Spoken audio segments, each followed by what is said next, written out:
Nothing can be more frustrating when you sit down to watch one of your favorite programs on MLB.TV app and you run into issues streaming it. Well, in today's tech video, I'm going to show you how to fix MLB.TV if it isn't working on Hisense TV.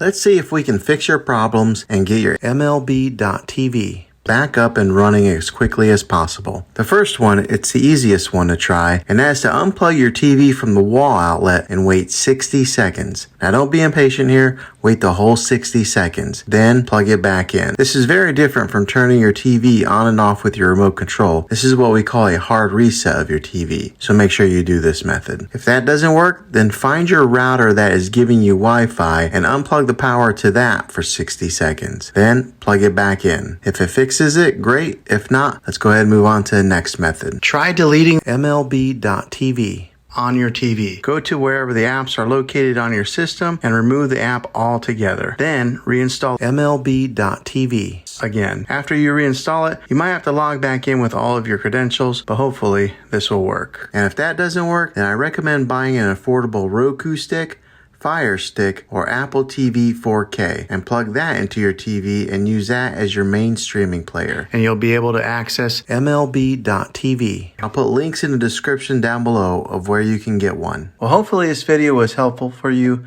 If it was, go ahead and click a thumbs up on it.